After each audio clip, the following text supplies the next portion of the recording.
ఏపీలో కూటమి ప్రభుత్వం ఏం కోరితే అది మంజూరు చేసేందుకు కేంద్రంలో ఎన్డీఏ సర్కార్ సిద్ధంగా ఉందని బీజేపీ జాతీయ కార్యవర్గ సభ్యులు సోము వీర్రాజు అన్నారు. విశాఖ ఉక్కును ప్రైవేటీకరణ చేయమని ఇచ్చిన హామీ నిలబెట్టుకున్నామని తెలిపారు. CM Chandrababu, deputy CM Pawan Kalyan, మంత్రి లోకేష్ రాష్ట్ర అభివృద్ధిలో కీలకంగా ఉన్నారంటున్న సోము వీర్రాజుతో మా correspondent Sriramamurthy face to face. ఏపీలోని కూటమి ప్రభుత్వానికి కేంద్ర ఎన్డీఏ ప్రభుత్వం వరుసగా చూస్తున్నట్లయితే నిధులు వర్షం కురిపిస్తున్న పరిస్థితి ఉంది. తాజాగా విశాఖ స్టీల్ ప్లాంట్ కోసం 11,440 కోట్ల రూపాయల ప్యాకేజీని ప్రకటించింది. అంతకుముందు చూసినట్లయితే అమరావతికి, అలాగే పోలవరం ప్రాజెక్టుకి ఇట్లా నిధులు రావడం, అలాగే మోడీ ఈ నెల 8వ తేదీన 2 లక్షల కోట్ల రూపాయలకు సంబంధించిన వివిధ ప్రాజెక్టులకి శంకుస్థాపన, ప్రారంభోత్సవాలు చేయడం, ఇవన్నీ కూడా ఏపీకి చూసినట్లయితే ఇప్పుడే నిధులు వరద మొదలైందన్నట్టుగా ఉంది. ఒక డబుల్ ఇంజిన్ ఉంటే, డబుల్ ఇంజిన్ సర్కార్ ఉంటే కనుక ఏ విధంగా రాష్ట్రం అభివృద్ధి చెందుతుందో ఎన్నికల ముందు కూటమి నేతలందరూ ప్రకటించారు. అదే జరుగుతుందని చెప్పి ఇప్పుడు కూటమి ప్రభుత్వం నాయకులు భావిస్తున్న పరిస్థితుంది. దీని మీద మనతో మాట్లాడడానికి బీజేపీ కేంద్ర కార్యవర్గ సభ్యులు సోము వీర్రాజు ఉన్నారు, రాష్ట్ర బీజేపీ మాజీ అధ్యక్షులు కూడా. చెప్పండి, ఏ విధంగా చూడాలి కేంద్రం నుంచి రాష్ట్రానికి వస్తున్న నిధులు ఏ విధంగా మనం వరుసగా వస్తున్నాయి, ఇంకా భవిష్యత్తులో ఎట్లాంటి పరిస్థితి రాష్ట్రానికి ఉంటుంది అనుకుంటున్నారు? ఆంధ్రప్రదేశ్ అభివృద్ధి ఎన్డీఏ డబుల్ ఇంజిన్ సర్కార్లో ఇంకా అనేకమైన కార్యక్రమాల రూపకల్పన మూలంగా తప్పకుండా ఆంధ్ర రాష్ట్రం భారతదేశంలోనే ఒక అగ్రగామి రాష్ట్రంగా తీర్చిదిద్దేటువంటి ప్రాతిపదికలు అన్నీ కూడా ఎన్డీఏ ప్రభుత్వం ఆలోచన చేస్తుంది. ప్రధానంగా ఎప్పటి నుంచో చిరకాల వాంఛ అయినటువంటి విశాఖ ఉక్కు ఫ్యాక్టరీ, ఆంధ్రుల హక్కు అనేటువంటి కార్యక్రమం ఏదైతే ఉందో దానికి కూడా ఈ ప్యాకేజ్ ఇవ్వడం, దీన్ని ఏ విధంగా సద్వినియోగం చేసుకోవాలి అనే ఆలోచనతో మనం దీని లాభాల్లోకి తీసుకువెళ్ళడం మూలంగా ఈ స్టీల్ ప్లాంట్ ఇంకా కూడా ముందుకు వెడుతుంది అనే అంశాన్ని చాలా స్పష్టంగా మన ముఖ్యమంత్రి గారు తెలియజేశారు. ఇచ్చిన ప్యాకేజ్తో మనం స్టీల్ ప్లాంట్ని, కార్మికులు ఏ విధంగా కష్టపడి ముందుకు వెళ్ళాలనేది, అలానే 75,000 కోట్లతో నేషనల్ హైవేస్ని ఈ రాష్ట్రంలో వేస్తున్నారు.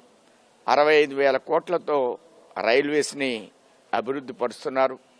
అనేక మనకి హెచ్పిసిఎల్ సంబంధించి 25,000 కోట్లతో ఒంగోలులో ఒక రిఫైనరీని తీసుకొచ్చేటువంటి గట్టి ప్రయత్నం చేస్తున్నారు.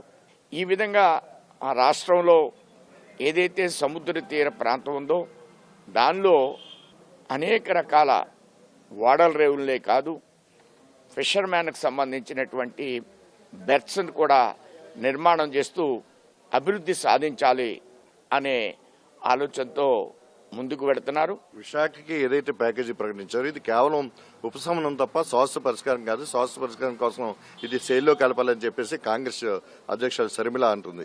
ఎట్లా చూడాలి? కాంగ్రెస్ ఉన్నప్పటి నుంచి కూడా నష్టాల్లోనే ఈ ఫ్యాక్టరీ ఉంది. ఒక వాజ్పేయి గారు వచ్చిన తర్వాతనే దీనికి ప్యాకేజ్ ఇచ్చుకుంటూ వచ్చారు. ఆవిడ అందరినీ విమర్శిస్తుంది, భారతీయ జనతా పార్టీని.